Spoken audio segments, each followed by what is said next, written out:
In its quest to provide an open forum for discussion of controversial issues, this station allows hosts and their guests to express themselves without any significant censorship. You are advised that any view expressed by the host or their guest are not necessarily the views of the owners or management of TogiNet Radio, Togi Entertainment, or the Owners Group, Inc.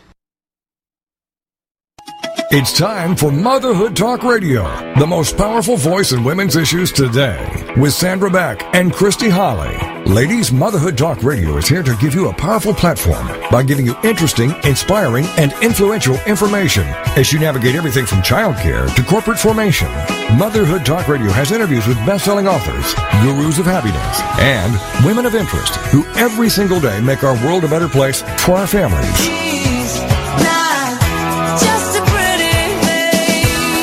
Motherhood Talk Radio, powered by Motherhood Incorporated, is on the air now. Moms, this really is your show. Motherhood Talk Radio. And now, here are your hosts, Sandra Beck and Christy Holly.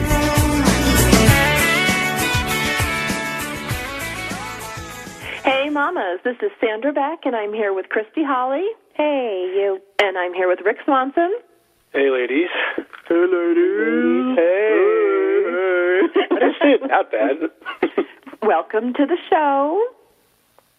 Thank you. Thank you. Dead air, dead air, dead air. All right, I'm just going to say it. This is a very difficult topic for me. We're going to talk about weddings today. I really don't like weddings. I didn't even like my own wedding. Oh, I loved my wedding. Oh, of course you did. I did. I had the best wedding ever. Okay, well, why don't you tell us, Miss Happy Homemaker with the great husband and the 3 perfect kids? Oh, well.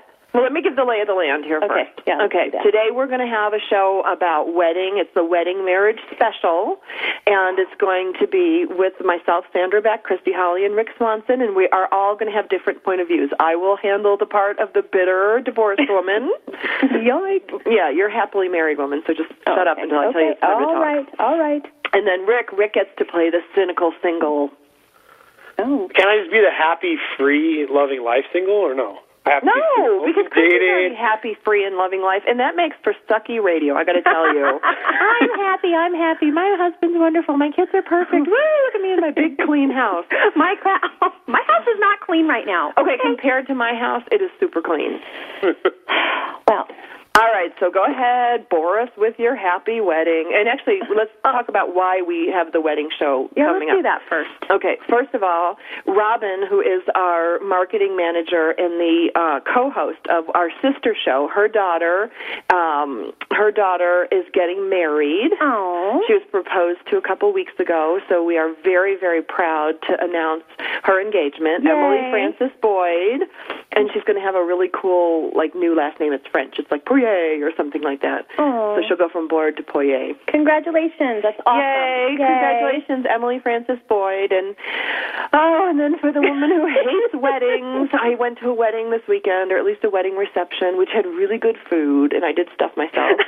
See, weddings aren't bad. Okay, the wedding reception is what's good. And they had, really good booze. They had, 100, 1,800 or something. Yikes. Yeah, what is it, pomegranate tequila? Ooh. Stuff was so good. Are you serious? So good. See, the one I was at, it was a dry wedding, which I didn't even know existed until Saturday. So tell us about your wedding, Rick. You went to a wedding this weekend, too. Right, it will remain nameless for obvious reasons, but yeah, it was unlike pretty much any wedding I've ever attended. It just didn't seem, I don't know, I guess epic's not the right word, but when it was just there's maybe about 4 or 5 songs that everyone danced to, the reception was at the church that the wedding was held at, and then there was no booze, no food, so yeah. It was just and then we were done and packed up 7:30. That's not a wedding. Yikes! And what did you have to eat? Nothing on the actual wedding day, and the reception. On the rehearsal dinner was hot dogs. Wow, that's a down-home wedding, all right. Oh yeah, it's actually in Agua Dulce, California. It's hick to the max, but still, even for me, it's kind of really. We couldn't even at least do sandwiches. That is a little bit much. I mean, I will tell you that the one I went to had like 3 buffets, and it was all Middle Eastern food, so it was delicious with big trays of meat, and it was, food-wise, it was really good. But it was a little bit strange, I'll be honest, to go to a wedding by myself with 2 children. Like, I took Max and Zach as my dates. Yeah, that is a wedding was little it? weird. Yeah. It was a Middle Eastern wedding. It was beautiful. I mean, the bride was beautiful. The groom was handsome. They had great music, great dancing, and but it's like, it's so awkward when they do those couple dances because they're like, let's invite all the couples on the floor, and it's like, okay, the single losers will sit over here with their kids. Well, I did dance with Wacky. I was the only one there dancing with a 3-year-old, and I got to tell you, he's got some moves for actually he's 4. He can slow dance. Good. See, it's the little kids in the family. Like, you see my little brother dance, and he's just like, well, he'll dance by himself. He doesn't even care. Oh, your little brother rocks. I mean, Chris, you have to see this little guy. He will go in the middle of the dance floor, completely empty dance floor, and just rock out. Yeah, pretty much. Yeah, he is awesome. So, Christy, why don't we switch phones for a second here, and you can tell us about your fabulous, wonderful, most perfect wedding. Oh, my gosh. Okay, I will. Well, I had my wedding on October 12th, 2002 at Calamigos Ranch. Which is amazing since you have a 10-year-old daughter. Sorry, no. I don't. In Malibu, and it was an evening wedding. I had twinkle lights everywhere. Of course you did. Oh, I waited a long damn time to get married. So see, that's an important piece of information. Sometimes you got to wait a little bit, and then you can do it up properly. I mean, like my parents didn't pay for it. Sorry, they Rick. didn't, or did? No, they did not. We paid for our own wedding, so we did it the way we wanted to do it, and it was beautiful. And I had an amazing dress. It was. Sparkles. The top was like a reddish color, like not maroon, but not like bright blood red. Uh-huh. And I had this big old skirt. Oh, I love it. I want to get it down and wear it. I just love it so much. You should have worn it for the show today. If I would have known. No, my fat butt doesn't fit in it right now, but it will. And as soon as it does, I'm going to get it down and I'm going to wear it.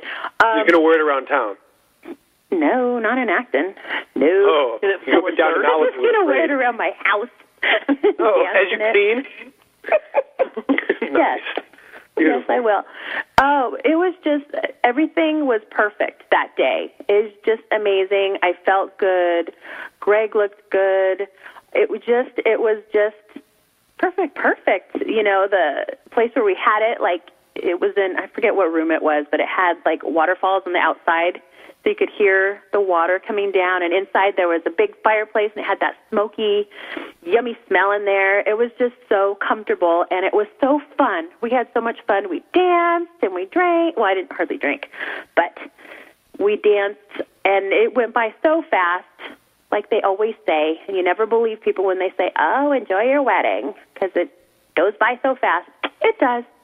But it was fun. It was beautiful and great.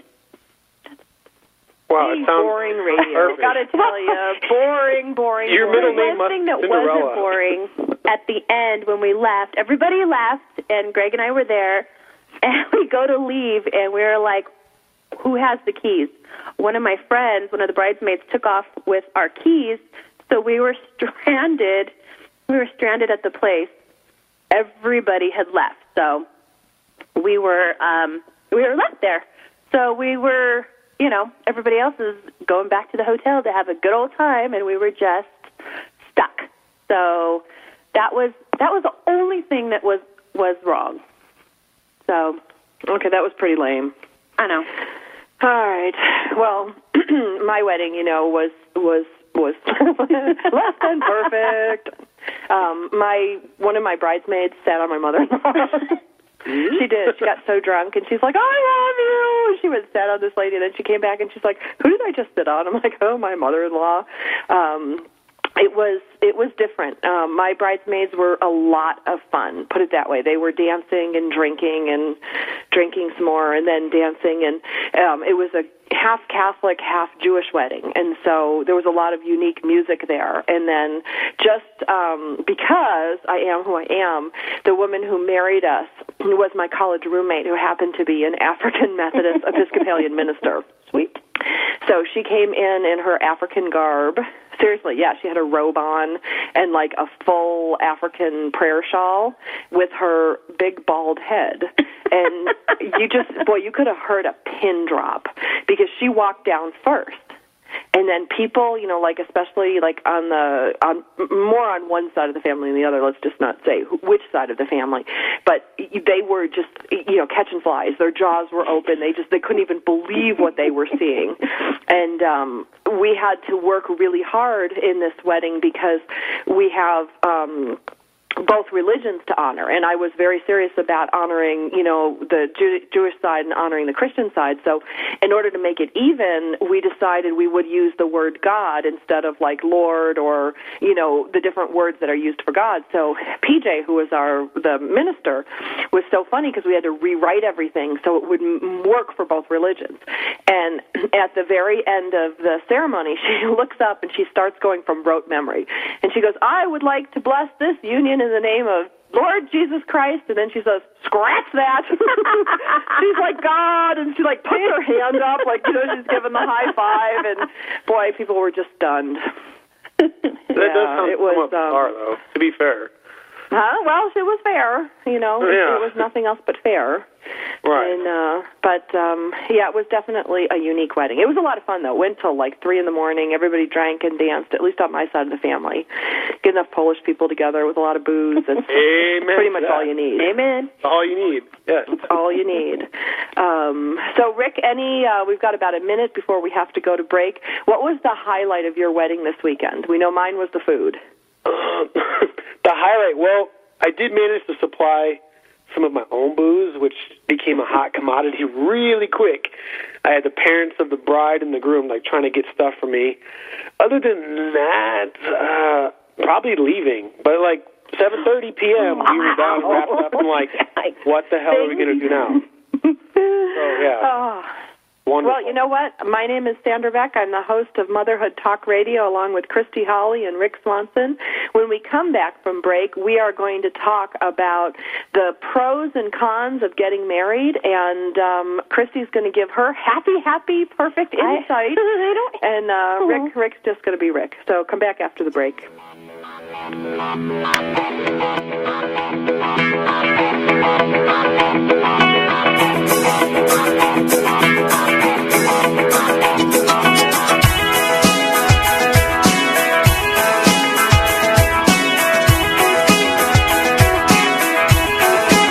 Mom, here's your show, Motherhood Talk Radio, giving you interesting, inspiring, and influential information as you navigate everything from childcare to corporate formation. This is Motherhood Talk Radio, and we'll be right back after these. Do holidays and celebrations get you down and leave you feeling frazzled? Then join Sandy Fowler and her guests on Heart-Filled Holidays every Monday at noon, 11 a.m. Central on TogiNet.com. Sandy will help you discover the secrets to having the celebrations you've always dreamed of while adding fun and meaning to your life. From Valentine's Day to Christmas to special family events, Sandy Fowler will show you how to put the fun and meaning back into those special days by taking a look at what we can do to turn the upcoming holidays into cherished memories and show us how to allow it to intertwine with everyday life. For more on the show, Sandy, and to receive Sandy's Holiday Happiness booklet, go to heartfilledholidays.com. Then get set to discover the secrets to creating happy holidays and happy everydays by joining Sandy Fowler and her guests on Heart-Filled Holidays every Monday at noon Eastern Standard Time on TogiNet.com. Connect with Juliana and connect with what lies beneath. Friday afternoons at 4, 3 Central on TogiNet.com. Juliana is a marriage, family, and child therapist who wants people to connect. Connect with what lies beneath, those truths and answers. And through her counseling practice, she has helped others find their personal power and fulfill their dreams. And she wants to do the same for you. Here on Connect with Juliana. through intimate discussions, intriguing subject matters, and the expertise of her guests. For more on the show and Juliana, check out her webpage. Connect with JulianaInMedia.com. Juliana will cover it all. Nothing is off limits. She wants to know what matters to you. Make the connection. Tune in to TogiNet to connect with Juliana to find out the facts that could be hidden beneath the surface. Connect with Juliana on TogiNet to make a quality connection in your life. Friday afternoons at 4, 3 Central on TogiNet.com.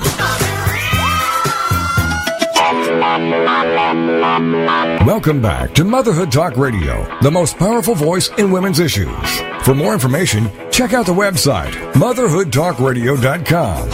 Now, let's get back to the show with your hosts, Sandra Beck and Christy Holly. Hey, mamas, this is Sandra Beck, and I'm here with Christy Holly and Rick Swanson. Christy's going to get a new name. She's going to be Miss Perfect Wedding. Because we had twinkle lights and, I don't know, fairy dust and whatever shit you had at that wedding that makes it so perfect. And I had Cinderella music. I forgot to tell you that. Did you really? Yes. Like the theme song from like the Cinderella movie? I don't know. No, I don't know. It was Enchanted. No, it was just a beautiful Cinderella song. I'll have to bring in my DVD to play for you. Why, of course. There's nothing I like to watch more as a bitter divorced woman than your happy wedding. I just shut the door on her. Did you hear that slam? I hope you did. So rude. Great, now we have an office fight. That's Why it. do you guys go in the other office? I'm going to Motherhood sit here and... Raw Radio. I'm going to suspend this friendship in a minute here. No, you better not suspend the friendship. Coming I'm into hiding in sorry. this room, huh? Yes. All right. I'll have to be honest, Christy, it's very hard sometimes to be your friend because you do have, like, the happy, sunny, warm, and wonderful life while my life just kind of, like, goes to the emotional meat grinder. Well, shut her down. Shut me down. I know my mouth is dropped on the floor. No, all right. Well, let's get back to our topic at hand. I thought that was, like, really good and bitter. I had to dig deep for that one. No, I think you did. That was good. Very nice. Yeah, well, thank you. So our wedding marriage special show today, we talked about the good, Christy's good wedding, and we talked about the bad, my boo bad wedding. But there are a lot of reasons people get married, and I'm not sure that getting married for like 99 out of 100 reasons are a good thing. But Christy, what do you think is the best reason someone should get married? The best reason? Well, you know, it took me a long time to find the person that I wanted to marry, and one of the best things about marriage for me is being able to come home to somebody, to have somebody that's waiting for you when you get home. Just the companionship. That to me is one of the best things about marriage, and also being able to start a family. I mean, obviously that for me is number one. But those are the two of my things on my high priority list. What about sex? Do you think sex is a good reason to get married? Do I think it's a good reason to get married? No. For just sex alone? No, that's stupid. Well, but I think a lot of people do that. Probably. Probably young people may do that, but I think the old and the wise. Old and the wise. The old and the wise know better than that. The old and the wise, like, yeah. Well, I don't know. I mean, because, you know, I'm going to get off topic a little bit here. We're going to talk a little bit about, like, sexual tension and, you know, because some of the marriages that I've seen lately, I think, are a result of wanting to have sex, and their belief system doesn't allow them to do that prior to marriage. But I also think that, like, sexual tension or infatuation, whatever you want to call it, can cloud our judgment in choosing the right person. Apparently, I'm the only one that has this opinion. Anyone else? Well, no, I think especially for younger people, especially like say people in their 20s, like myself, a lot of it, people think, they go, oh man, I have this love feeling when I see her. I feel this, and that. I'm like, dude, are you sure you're not really just feeling lust? Like, if you go find another girl, and if you have those same feelings with the next girl, that is lust. It's not really you're not really feeling the love, in my opinion. You know. Well, let me ask you guys, Christy, you've been married, for 7 years or 8 years, whatever it's been. Rick, you've not been married. I've been married and single and all that entails. You don't lose your attraction to other people while you're married. It was my belief, of course, this was not practiced in my marriage because my marriage got very crowded, that you don't lose your attraction for other people. You just make a decision that even though you have that attraction, you're not going to act on that attraction. You're going to turn around and say, okay, I still have those feelings, not going to act on it, but it doesn't mean I'm dead. I mean, Christy, do you find that that's a decision you make when you see like a really attractive guy or a guy comes on to you, because you are a very attractive woman? I'm sure this happens a lot. It's a choice you make. Well, okay, I'm going on 9 years. Okay. But you know what? For me, like when I do see an attractive person, I don't. It's weird because I don't see them as like, oh my God, like, I have to make this decision that I don't want to sleep with that person, or I don't want to, flirt with that person. I don't feel like I've never been. I'm attracted to other people, like as far as like, oh, that's a good-looking person, or oh, that's. But I don't have those feelings of, oh, I'd like to, see what that guy's all about, but I can't because I'm married. I don't have those. That hasn't happened since the day I met Greg, which is, I don't call me crazy. Well, no, but I think there's a part of you that's built like me, that it's like when you're committed, you're committed. It's 100%. There's no wiggle room. It's, I'm rock solid in my honor where you can trust me wherever I go. I'm not going to, betray my marriage vows. I'm not going to betray myself. All those things that encompass. So it's almost like you shut that part of yourself off. But I don't think it's the same with men. I think men always find women attractive. I look at my dad. I look at my brothers. They're happily married and been married for a long time. My dad is happily married for, 52 years. Mm-hmm. But he appreciates a good-looking woman. Right, and if a chick walks over and, like, bends over to pick something up, there's, like, my dad still does. He, like, stops, looks, my mom sees him, punches him, and he's like, what? Guys, I think, always look. I think you can look, just don't touch. That's like the golden rule. Yeah, well. Don't act out on that. That's right, you don't. Whoa. Hostility from Miss Perfect Wedding. Shut up. Oh, my gosh. Well, I appreciate good-looking men, too.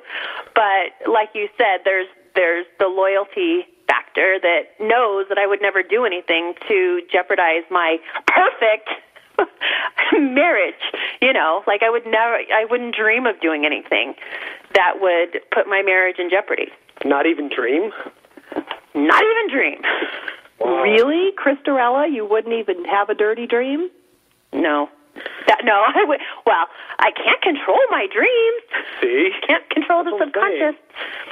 But so let me ask you guys, what creates that tension, like, between a man and a woman? Like, do you think it's just physical? Is it emotional?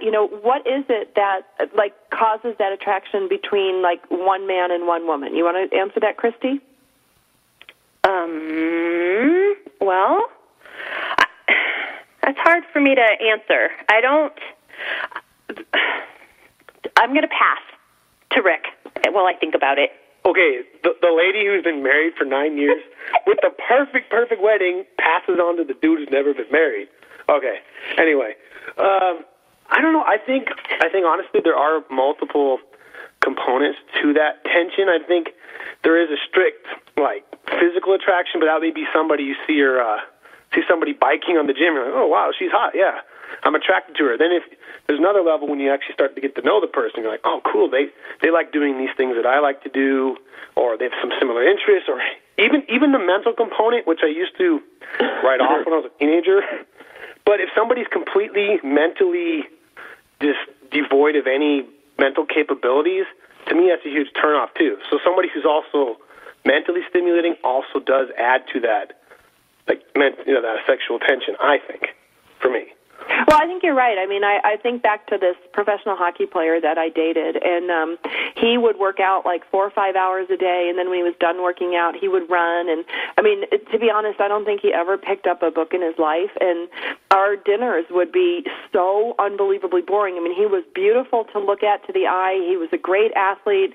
You know, he would sit there, tuck into his huge pile of steak, which, you know, we'd go to the Cork and Cleaver in Michigan, and, you know, his big thing was to eat big steak, and I like big steak, so that was, you know, really the only thing we had in common. But our conversations were like, what did you do today? It's like, oh, I worked out. I'm like, what did you do today? And I'm like, oh, you know, I read these 2 books. They were really interesting.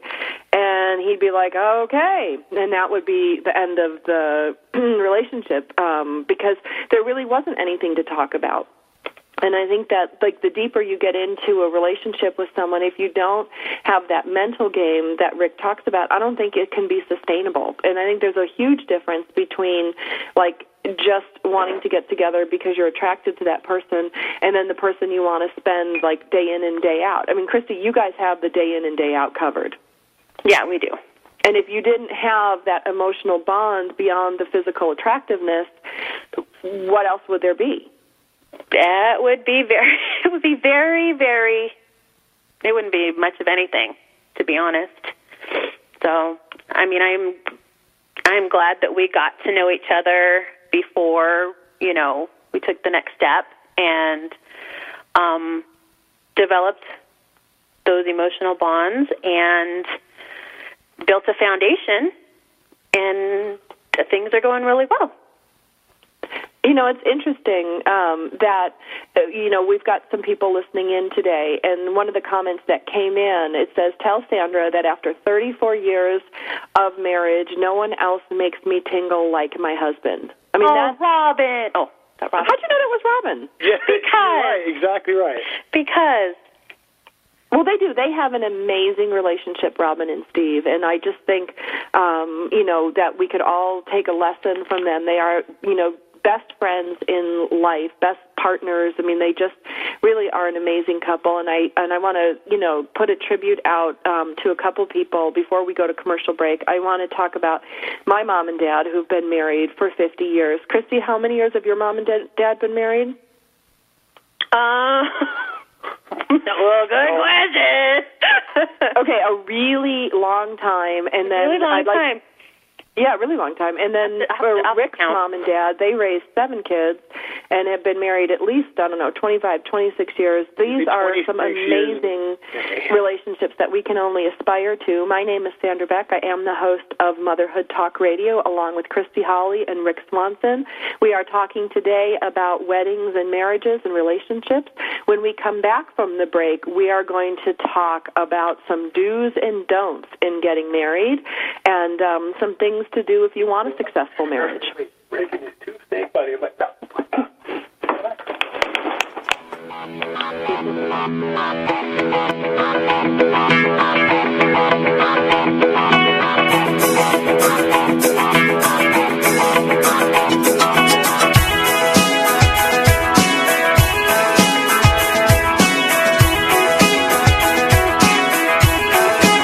Mom, here's your show, Motherhood Talk Radio, giving you interesting, inspiring, and influential information as you navigate everything from childcare to corporate formation.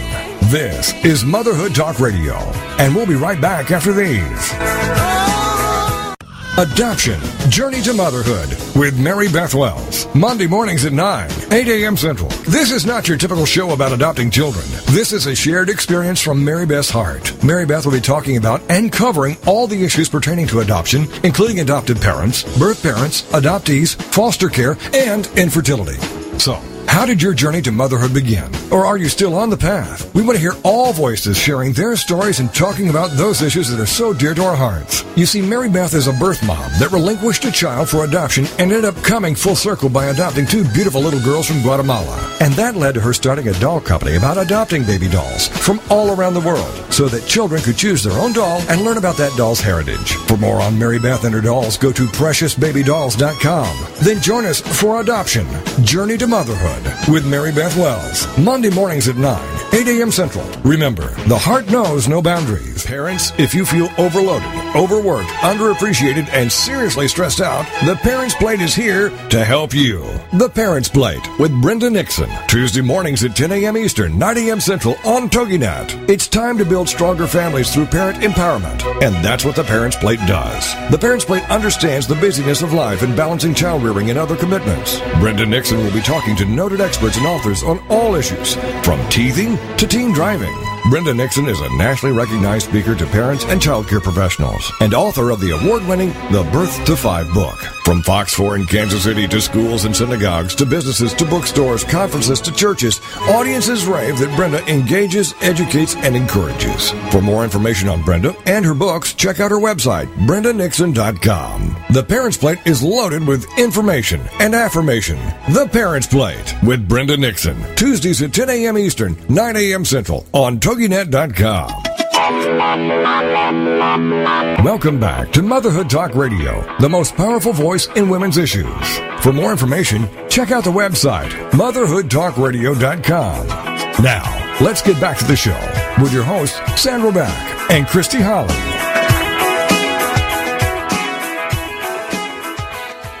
Hey, mamas, this is Sandra Beck, and I'm here today with Christy Holly and Rick Swanson, and we are having our wedding marriage special today, special on weddings and marriages, some do's and don'ts, the good, the bad, the ugly. For those of you that missed the first half of the show, feel free to download us directly from iTunes, which is at Motherhood Talk Radio. You can also go to motherhoodtalkradio.com, download or listen to the show from there, and all the previous broadcasts are on TogiNet, our host station, TogiNet.com. Some of you have picked us up on that radio station, along with picking us up all over the Internet through the different podcast directories. That's Motherhood Talk Radio. Military Mom Talk Radio is our sister show, airs Mondays at 2 o'clock. So for those of you that can't get enough of mom shows, we have 2 for the offering. But right now we're going to talk about some wedding and marriage do's and don'ts. And so Stupid Diet Guy is going to take his diet hat off, and we're going to put his Stupid Wedding Guy hat on. And Rick, so I'm going to throw the microphone over to you, hopefully hit you in the head. What? And you can tell us some marriage do's and don'ts. How about let's start with 3 things to avoid. Okay, now I feel kind of silly, a.k.a. stupid, giving advice about what you shouldn't do when you're married when I'm not personally married. Yeah, but maybe you're smart enough not to get married. Did you ever think of that? I did, but that doesn't seem to fly too well. Well, not to get married yet. Yes, right, exactly. 24, I think I still have some time. Oh, my God, you have like 25 years. What?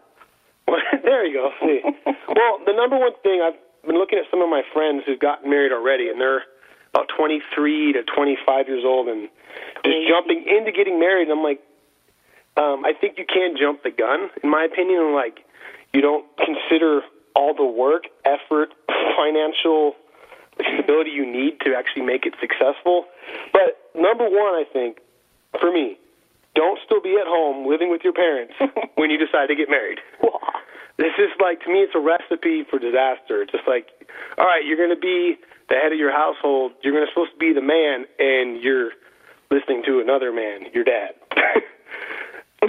It's true. It's like I was proposed to once when I was in college, and I turned down the proposal because the guy who proposed to me was like, well, we can live in my parents' house. And now, granted, it was a huge house on the North Shore of Chicago.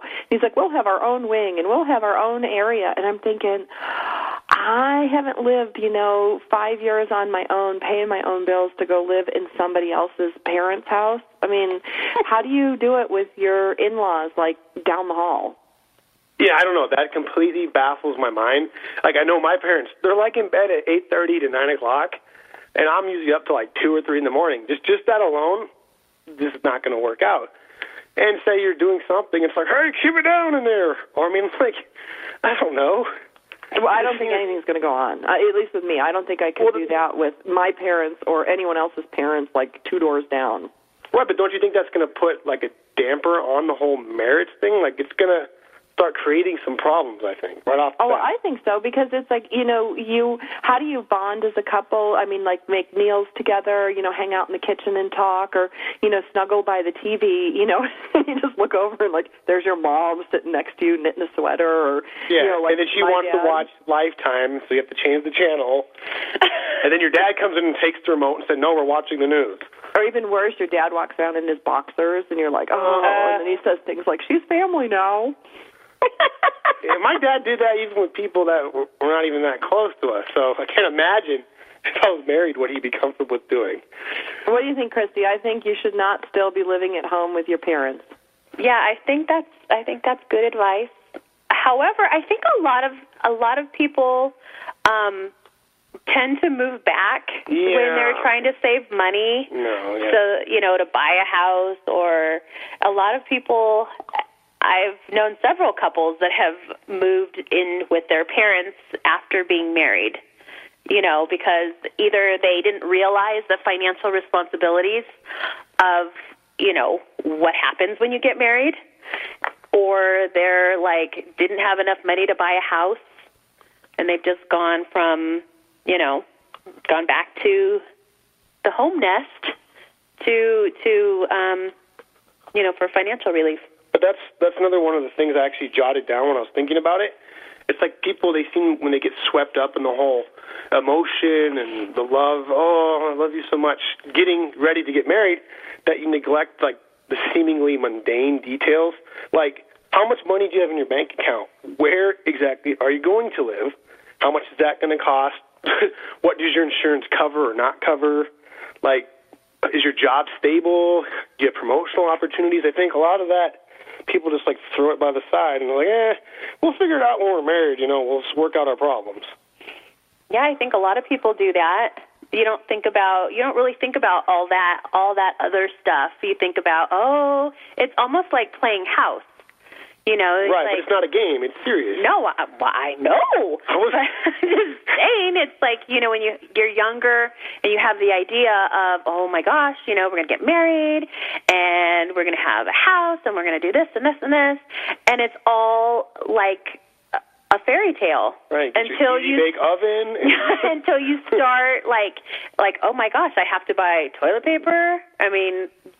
see, this is going to be like, it's probably going to be another unpopular statement by me, but it's like, I think that every woman should live on her own first, even if it's with like a female roommate or even a male roommate, somebody, so that they get an idea of their own independence. Because when I look at my friends that move directly from their parents' house to their husband's house, it's almost like they never really established themselves as their own person, and they have kind of a weird view of the world because they were kind of taken care of by their parents and then taken care of by their husband. And then when those marriages have broken up, it's really painful to watch. I mean, all marriages are painful to watch breaking up. But the girlfriends of mine that went from the parents' house to the husband's house, like, they don't have any independent skills. They've never had to, run up their own credit card bill and pay it off. They've never had to, pay their phone bill and manage their income. And I just think it gives people a really false sense of reality. And I think it's got to be a lot of pressure for the husband. I agree with you 100% on that. Or what about charging things to the credit card accounts? Just somebody's going to pay it, but not realizing, hey, if you just charge $3,000 on your card and you only have $500 in your bank account, like, that's probably not that wise. Because you're not going to be able to pay it off. But yourself out of that, people who do that, it's like I didn't run up a huge credit card bill, but I did run up a credit card bill in times in my life. I've always had to pay it off myself, but I have the confidence now, that I can take care of things, and now having to, raise my kids on my own and, do the best I can within my own means has made it, I think, easier for me than people in a lot of the same situation, because you have to, at some point, learn to rely on yourself. Absolutely, yes. Yes. Yeah, well, it's interesting because, it's when I go out with couples and, we go to dinner and we talk about different things, it's very interesting to me because I don't know what it's like to be a wife that's been taken care of and just has, the family credit card and the husband to yell at her that she spent too much, because I was always the breadwinner. But I find myself sometimes identifying more with the husbands in the situations where they kind of complain about, like, their wife's spending. And then it's weird because then I go to these, like, all-female events and I hear the girls, like, laughing and going, oh, my husband's going to be so mad because I spent so much money. And then I find myself, like, because I'm, like, bitter, I sit there and go, well, that sucks. I mean, that poor guy is probably on the freeway right now, so you can be here buying that pair of shoes.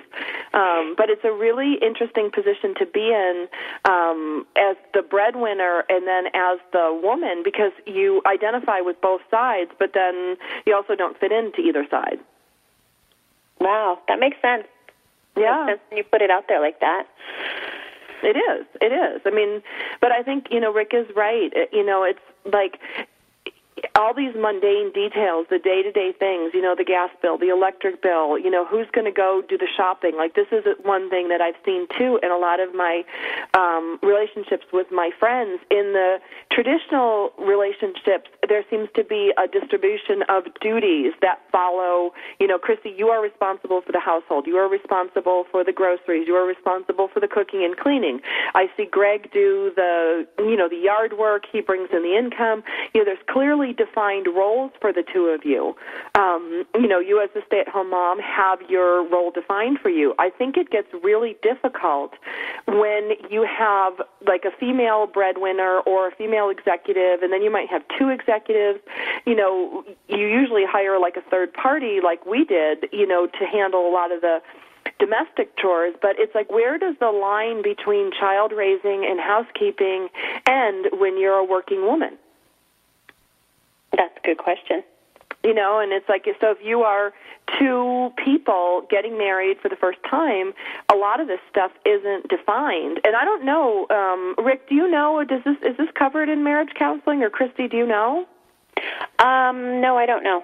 I don't know. Yeah, I haven't actually been in marriage counseling. However, being around the conservative Christian community a lot, especially like dealing with the church a lot, and the things I've seen, heard from my other friends, they focus a lot on, purity and the religious and spiritual aspects of getting married. However, what I see like a kind of falling down on the job when they don't talk about those practical issues like, money, bills, being independent, and taking into account those things that are not as, exciting. So, I think that would be helpful to a lot of younger people if they had someone tell them, the cold, hard reality of getting married. I think that would help, too, because no one says, there's no one telling you, oh, you guys should, make sure you decide who's going to do what. I mean, there's not really anyone giving you that advice.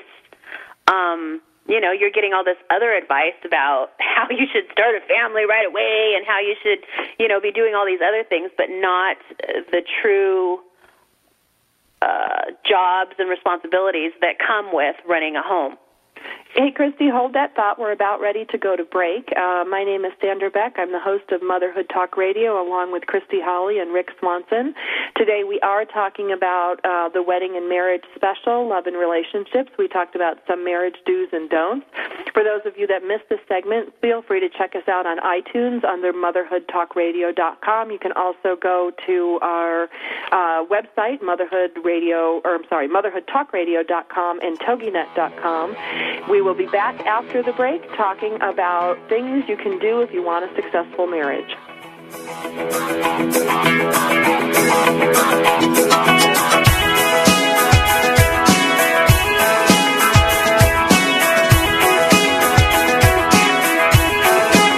Mom, here's your show, Motherhood Talk Radio, giving you interesting, inspiring, and influential information as you navigate everything from childcare to corporate formation. This is Motherhood Talk Radio, and we'll be right back after these. It's time to get your boots on with the Boot Campaign with hosts Megan Roth and Bailey Gray, Thursdays at noon, 1 Central on TogiNet.com, sponsored by Austin Bank. The whole point of the boot campaign is to continue the true grassroots initiative developed by a group of patriotic women known as the Boot Girls. Inspired by the true story of Marcus Luttrell, the lone survivor, the Boot Girls got started with celebrities but want every American to get your boots on by purchasing a pair of the Give Back Combat Boots. The campaign's motto is simple: when they come back, we give back. For more on the boot campaign, go to the website bootcampaign.com. The Boot Campaign Get Your Boots On show will feature discussions on current events impacting the lives of active duty and retired military, interviews with our nation's war heroes, medical professionals, and celebrities who have put their boots on. Do your part and join us for The Boot Campaign Get Your Boots On show with Megan Roth and Bailey Gray, Thursdays at noon, 1 p.m. Central on TogiNet.com. Christian Work-at-Home Moms, here is your own show on TogiNet. It's CWAM, Christian Work-at-Home Moms, with Jill Hart and Diana Innan. Thursdays at 10 a.m. Central on TogiNet. I'd love to share with you just a little bit about how CWAM can help you, whether you are new to the work-at-home world and just starting out your search, or whether you've been working at home for a while and are looking to grow your business. Jill Hart is the founder of Christian Work-at-Home Moms, CWAM.com, and co-author of So You Want to Be a Work-at-Home Mom. Jill has worked from home from 2000 and started her home-based business to assist other Christians who desire to work from home while maintaining a godly life. And Diana Innan with virtualwordpublishing.com. I really, truly want to see you succeed, want to share the joy that I have in being home with my kids and being able to build my own business. And she's ready to help you now. Christian Work-at-Home Moms with Jill Hart and Diana Innan. Thursdays at 10 a.m. Central on TogiNet. Welcome back to Motherhood Talk Radio, the most powerful voice in women's issues. For more information, check out the website, motherhoodtalkradio.com. Now, let's get back to the show with your hosts, Sandra Beck and Christy Holly.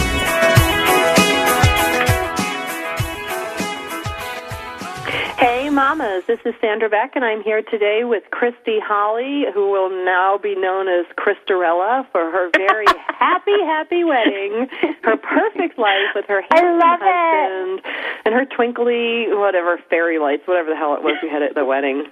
But before we go on to finish the 3 things to avoid that we have come up with between the 3 of us, which is really actually Rick putting it together because Christy and I didn't do anything today, we would like to congratulate Eric Anderson, who is our segment producer today. He will be marrying in June the absolutely lovely and delightful, and of course her name is just so perfect, Kelly Violet. And I've met both of them in person, and they are truly delightful. Congratulations. Yeah, so we've got 2 weddings coming up, Emily Frances Boyd and Ryan David Poirier. That's Robin's daughter. And Eric Anderson, our segment producer. We hope you guys are learning a lot on today's show. We are going to teach you the 3rd big don't or big thing to avoid. And Rick, I'm going to put the mic over to you where you put down, don't think that marriage will solve your relationship problems. Right, exactly. I've actually had girls say this to me, like, okay, let's just get married and we can work out our problems then. And in the back of my mind, I'm just like, that's probably the dumbest thing you could possibly do. Like, after observing people's marriages, it's like, if anything, when you add kids to the mix and you have all these activities going on and work and all that, it becomes like more prone to having problems, if anything, not like it's solving problems. And if you have any major problems at the onset of your relationship, you might want to seriously take a look at it and say, okay, what's going on? You know, before you just like, screw it, let's get married. You know, and then my other favorite is, oh, don't worry, you know, he's like this and he's like that. He has this bad habit or this nasty thing he does, but, you know, I can change him. And I've told some of my friends, I'm like, no, you really can't. I said, what you see now is what you're going to get, and if anything, that thing that you find annoying now is going to drive you nuts when you're with that person 24 hours a day, 7 days a week. And hence the cynical side of Rick Swanson. Right, well, you said I was a cynical one, so yeah, there you go. You know, I want to add one more thing. Can I add one more thing from my experience for wedding, marriage, do's and don'ts? Please, please. For all of you out there, if you want your marriage to work, you need to stop dating during your marriage. Because that's one of the things that happened in my marriage. I stopped dating. My partner didn't.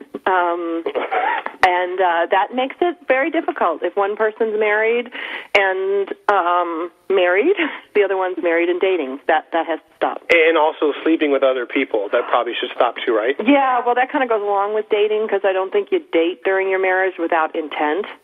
Yeah. That seems to be kind of a recipe for disaster. Bummer. Yeah.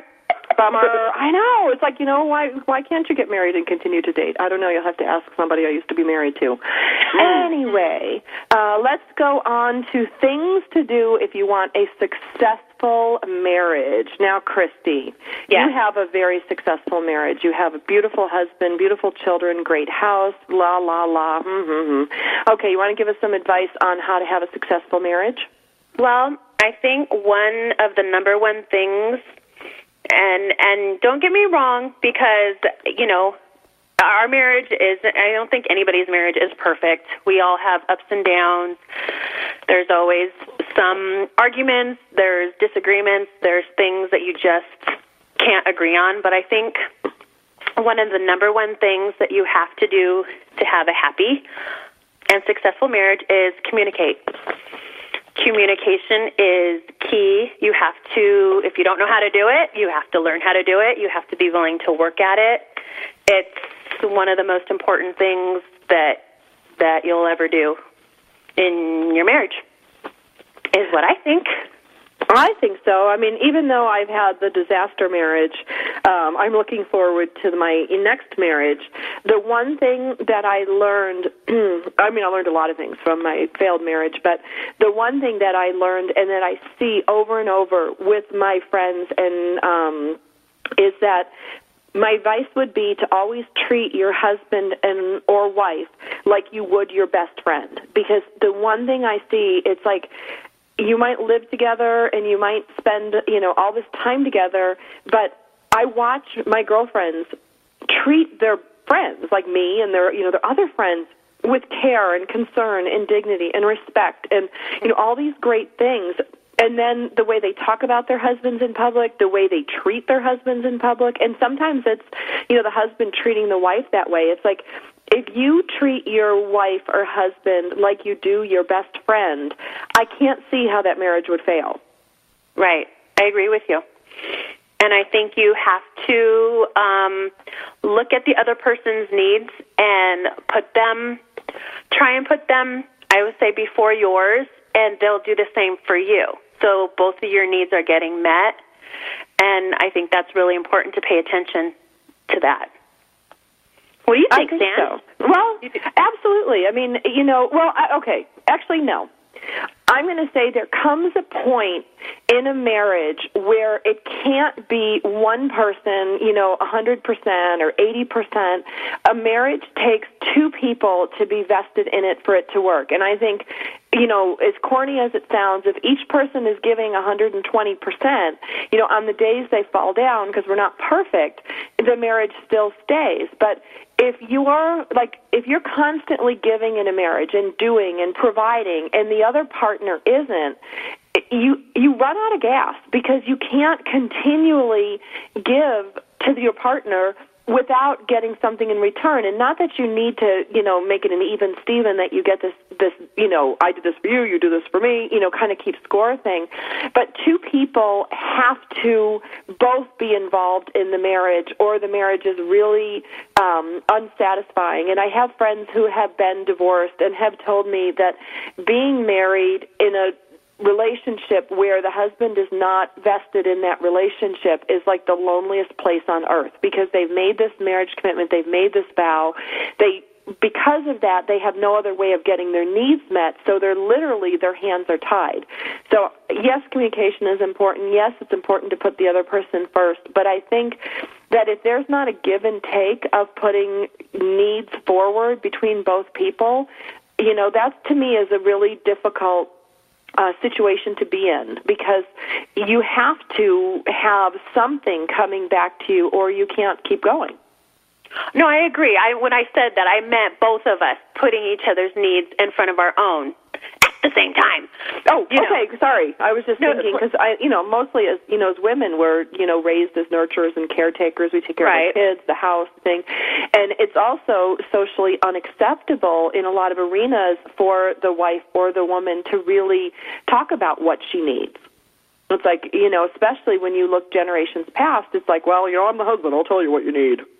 Yeah. But what's funny, though, is my grandma was married to my grandpa up until he died in December, for 55 years, and they knew each other since 12 or 13 years old. And they had their little squabbles and things, but as far as the people I've seen that have stayed madly in love with each other, I have never seen really a better example. And people would ask my grandma, or we'd ask her, so what's the secret? And she's like, you've heard people say it's 50-50, and she's like, nope, it's each person giving 100% 100% of the time. Just like what you had said before. I mean, that seems to really be key. And if one person's giving, and the other person is not doing anything to reciprocate, that person's going to be on empty, and they're just going to be drained, and it's not going to work. I think so. I think so. For, being married 10 years myself, and Christy, you're almost coming up on 10 years.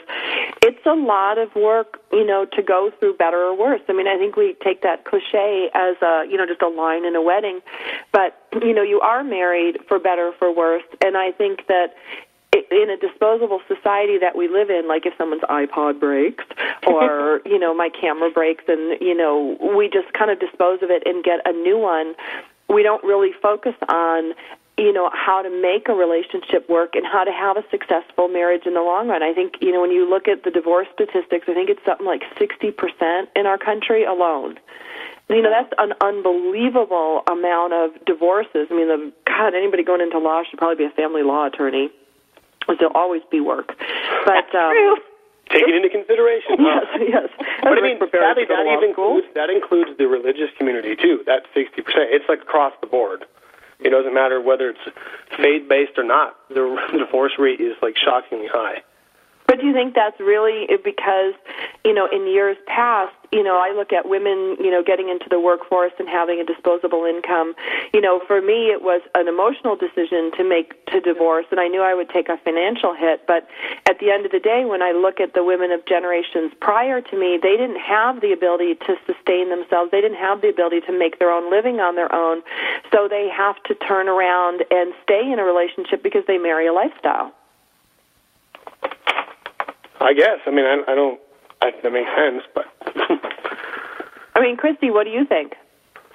I think you're right about that. I think that back then, in the olden days, there was the role of you're a housewife, and that's what you do, and I am the breadwinner. So there was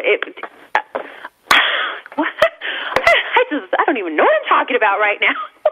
Well, but I think what we're talking about is in years past, women married a lifestyle. Whatever their husband did, however much money he made, that was the lifestyle. And I think that's why women would be like, oh, I want to marry a doctor, I want to marry a lawyer, because they're marrying the lifestyle. However much money their husband makes, that's the lifestyle that they get. But conversely, that means that if they want to leave that marriage, they're going to leave that lifestyle. And if they don't have, the education or the ability to make a living, they're going to probably stay in marriages that they wouldn't have prior if they had education or they had a skill set that would allow them to support themselves. But we can get into this on another show. My name is Sandra Beck, and I am the host of Motherhood Talk Radio. I want to thank my lovely co-hosts, Rick Swanson and Christy Holly, today for their insight, for their openness. This was our wedding and marriage special. We talked about marriage do's and don'ts, things to do in a successful marriage. For Emily Francis Boyd and Ryan David Poirier, along with Eric Anderson and Kelly Violet, we hope that you have an outstanding wedding and that you live happily ever after with all that entails.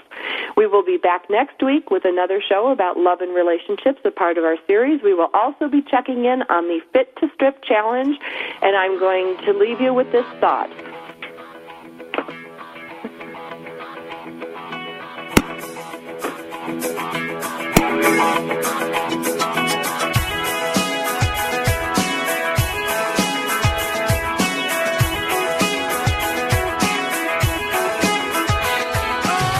thank you for being a part of Motherhood Talk Radio with Sandra Beck and Christy Holly on TogiNet.com. Join us every Tuesday as we